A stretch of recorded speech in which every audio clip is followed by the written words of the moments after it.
చదువుతో పాటు skills, placements తో పాటు సక్సెస్ సందీప్ యూనివర్సిటీ మాత్రమే అందిస్తుంది.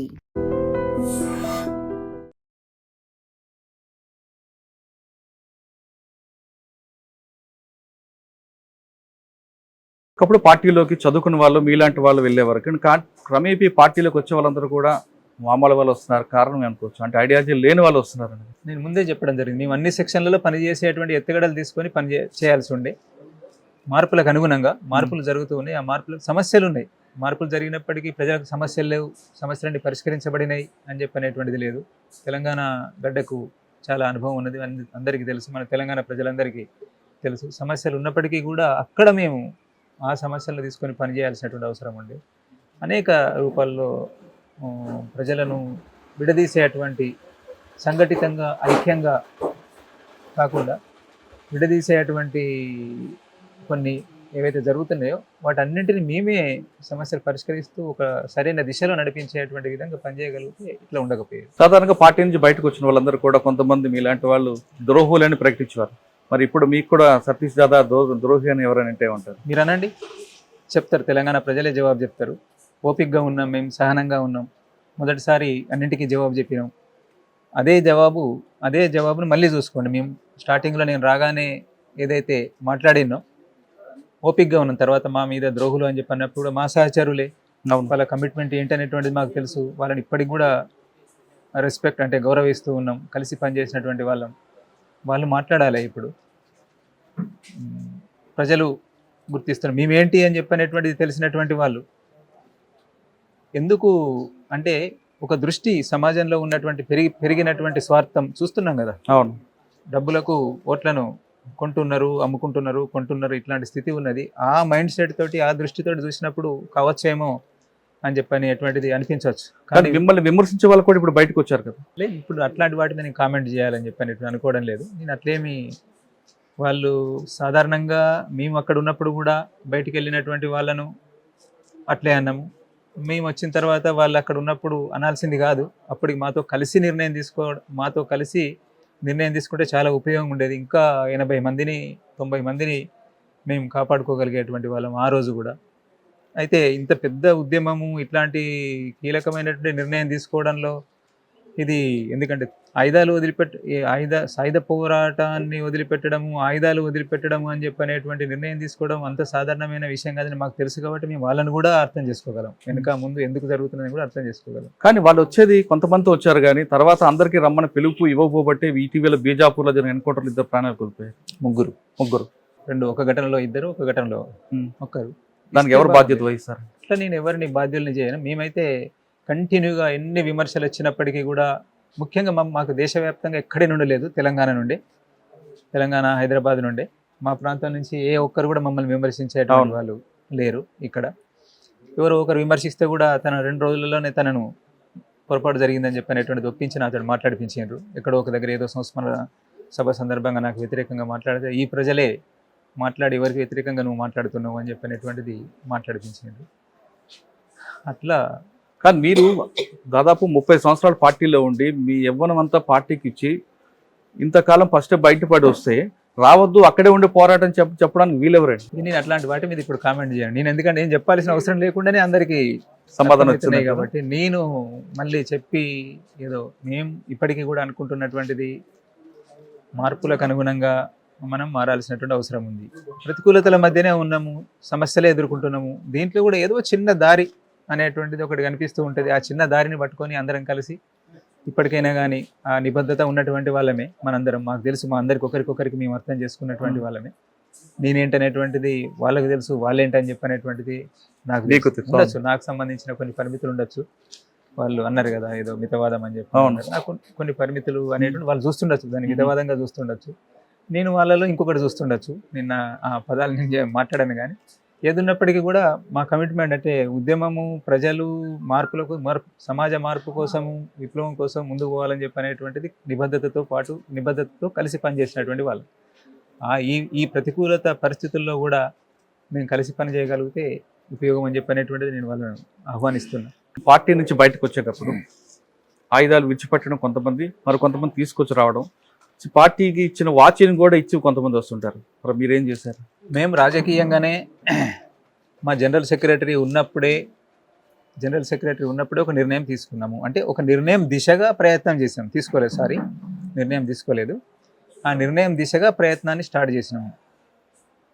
అది నేను గైడెన్స్ అని చెప్పానంటే నన్ను విమర్శిస్తున్నారు. సరే, కానీ ముందుకు పోవడం కోసం, సమస్యను పరిష్కరించడం కోసం, దారుల కోసం వెతుకుతున్నటువంటి క్రమంలో జనరల్ సెక్రటరీ లాంటి వాళ్ళే ఈ నిర్ణయాన్ని కూడా తీసుకోవచ్చు, మనం సాహసించవచ్చు అనేటువంటి దారి చూపెట్టినప్పుడు ముందుకు పోవడం కోసం దారి కనబడ్డది. ఎవరైతే నన్ను విమర్శిస్తున్నా, నన్ను మా జనరల్ సెక్రటరీ చనిపోయినటువంటి 10వ రోజే నేను వాళ్ళని కలిసి ఇదే విషయాన్ని చెప్పినా, వాళ్ళు ఇదే విషయం మీద చర్చించారు. ఎట్లా చేద్దాము ఏంటని చెప్పనేటువంటిది కోపాలు తాపాలు శాంతంగా అన్ని రకాలుగా మేము అన్నీ ఓపెన్గా మాట్లాడుకున్నాం. అక్కడ మంచి వాతావరణంలోనే మాట్లాడుకున్నాం. మేము అప్పుడు నిర్ణయానికి రాలేకపోయినాము. మేము ఒక నిర్ణయం తీసుకున్నాం కాబట్టి ఆయుధాలు తీసుకొని వచ్చినాం. విమర్శించేటువంటి వాళ్ళని విమర్శించనివ్వండి, అనివార్యం. ఇప్పుడు కనిపిస్తున్నది తప్పని. మేము ఒక చాలా ముందు తీసుకోవాల్సింది చాలా లేట్గా తీసుకొని ఏంటి ఇప్పుడు జరుగుతున్న మార్పు ఏంటి, రేపు ఏం జరుగుతుంది అనేటువంటిది మాకు తెలుసు కాబట్టి మేము అట్లాంటి నిర్ణయం తీసుకున్నాం. ఎవరు ఆయుధం తీసుకోకుండా బయటకు వచ్చేటువంటి పరిస్థితి లేదని చెప్పి అందరూ అర్థం చేసుకుంటారు. ఇప్పుడు చక్కెరపల్లి వాసుదేవరావు గారు అలియాస్ ఆషన్నకి నాకు తెలిసి పోలీసుల దగ్గర ఫోటో కూడా లేకుండా దాదాపు 30 సంవత్సరాలు ఎలా మేనేజ్ చేశారని ఉంది నా ఫోటో. ఏదో మామూలు పాత ఫోటో లేదు ఒక క్యాప్ పెట్టుకుని ఫోటో ఉంటుంది, ఎప్పుడూ ఉంటుంది. లేదు, మంచి ఫోటోలు ఉన్నాయి. లేదు, 2000 సంవత్సరంలో ఎలా ఈ అజ్ఞాతం ఎలాగ మీరు ఉన్నారని ప్రజలు నా మీద నాకున్నటువంటి విశ్వాసము, విప్లవ రాజకీయాలు, అనేక అనుభవాలు, అనేక మంది త్యాగాలు, ఇవన్నీ కలగలిసి ఇచ్చినటువంటి బలం.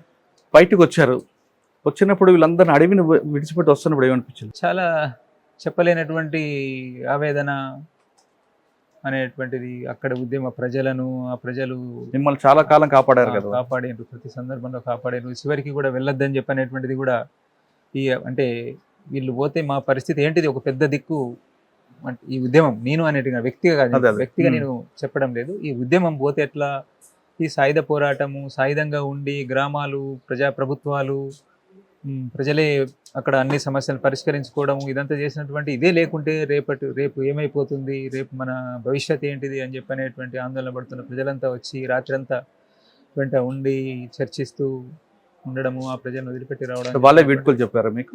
చెప్పారు. మీరు ఇటీవల కాలంలో ఛత్తీస్గఢ్ మంత్రులను, ముఖ్యమంత్రులను కలిశారు కాబట్టి అసలు ఆదివాసులు ఎదుర్కొంటే సమస్య ఏంటి, దాని పరిష్కారం ఏంటి అని మీరు ఏమైనా సూచించారా? లేదు, అట్లాంటి మేము మామూలుగా ఒక పరిస్థితిలో ఉన్నాం. అంటే ఒక ప్రక్రియలో భాగంగా మేము బయటకు వచ్చిన తర్వాత ప్రభుత్వాలు లేదా పోలీస్ డిపార్ట్మెంటు వాళ్ళ ప్రక్రియ అనేటువంటి సిస్టమ్ ఒకటి ఉంది. ఆ సిస్టంలో భాగంగా ఉన్నటువంటి సమయంలో మాకు అసెంబ్లీ చూడడం కోసం అవకాశం కల్పించారు. అంతే, మమ్మల్ని ఆహ్వానించారు, అసెంబ్లీ చూసి వచ్చినాం అంతే తప్ప మేము అక్కడికి ఏదో విషయాల్ని ప్రభుత్వం ముందు పెట్టడం కోసం కానీ అట్లా పోలేదు. మేము పెట్టేటువంటి డిమాండ్స్ కొన్ని ముందు పెట్టినాము. ఆ తర్వాత ఉన్నాయి అవి. సార్, మీరు గుర్తించిన సమస్యలు ఏంటండి? ఉన్నాయి, ప్రజలకు సంబంధించినటువంటి సమస్యలే. అక్కడికి సమస్య అంటే ఒకరికి అట్రాక్టర్లు, అడవులను రెక్కడం అవేనా, ఇంకా వేరే? అవును, ప్రజలకు సంబంధించిన సమస్యలే ముఖ్యమైనటువంటి సమస్యలు. ఆ తర్వాత ఉద్యమం నడుస్తున్నటువంటి క్రమంలో నిర్బంధంగా ఉన్నటువంటి జైళ్ళల్లో ఉన్నటువంటి వాళ్ళు నిర్బంధాన్ని ఎదుర్కొంటున్నటువంటి వాళ్ళు. అంతేకాకుండా నేనైతే మొదటి నుండి ప్రతి సందర్భంలో ముఖ్యంగా హిందీ మీడియాకు చెప్తూ వస్తున్నటువంటిది, ఈ కాన్ఫ్లిక్ట్ అనేది ఒకటి, ఈ ఉద్యమం జరుగుతున్నటువంటి క్రమంలో ఇరుపక్షాలు, మేము ఎప్పుడు కూడా పోలీసు వాళ్ళను వర్గశత్రువు అని చెప్పి అనేటువంటి అనలేదు. ఈ క్రమంలో మాకు జరుగుతున్నటువంటి ఈ ఘర్షణలో ఆ కుటుంబాలు కూడా నష్టపోయినటువంటివి ఉన్నాయి, ఈ కుటుంబాలు నష్టపోయినటువంటివి ఉన్నాయి. వీళ్ళను అందరినీ కలిపి కూడా అందరినీ కూడా ప్రభుత్వం పట్టించుకోవాలి, నష్టపోయిన కుటుంబాలను అని చెప్పనేటువంటిదే నేను ముందు పెట్టుతూ వస్తున్నా. దానికోసం మేము సాధ్యమైనంత మేరకు ఉన్న అవకాశాలన్నింటినీ ఉపయోగించుకొని తప్పకుండా ప్రయత్నం. అది కాకుండా ఆదివాసులు అభివృద్ధి చెందాలంటే ఏం చేయమంటారు? ప్రజలు చైతన్యవంతులు కావాలి, తమ సమస్యల్ని పరిష్కరించడానికి కూడా చైతన్యవంతులు అవ్వాలంటే మీరు చేయాలి కదా. చైతన్యవంతులు కావాలని చెప్పంటే ఏదో ఒక మనం అందరం కలిసి సంఘటితంగా ఏదో ఒక నిర్మాణ రూపం ఉండి దాంట్లో పనిచేస్తూ ప్రజల్ని చైతన్యవంతులు చేసి ముందుకు నడిపించాలి. ప్రజలకు తమ హక్కులు, అధికారాల గురించి అర్థం కావాలి, అర్థమై వాటిని సాధించుకోవడం కోసం ప్రయత్నం చేయాలి. ప్రభుత్వాలు కూడా ఆల్రెడీ ఇప్పటికీ ఎంతో అనుభవం ఉన్నది, ఎన్నో సాధించుకున్నారు. ఎన్నో పోరాటాలు, ఎన్నో త్యాగాల ఫలితంగానే మనకు ప్రజలందరికీ కూడా ఆదివాసీ ప్రజలకు కానీ మిగతా వాళ్ళకి కానీ ఎన్నో చట్టాలు హక్కులు అధికారాలు అని చెప్పినటువంటి దొరికినాయి. వాటిని సరిగ్గా అమలు జరిగేలాగా చూడడం, దాంట్లో అవసరమైనటువంటి మార్పుల కోసం కూడా ఇంకా పోరాడడం అని చెప్పినటువంటిది అవసరం. కానీ అన్నంలో ఉన్న టైంలో అడవిలో ఏ బస్సు కూడా రాలేదు, కరెంట్ కూడా లేదు. కానీ అన్నాన్ని విడిచిపెట్టిన తర్వాత బస్సులు వెళ్తున్నాయి, కరెంట్ వస్తుంది, మేము డెవలప్మెంట్ చూపిస్తున్నామని వాళ్ళు చెప్తున్నారు. లేదు, తప్పు అది.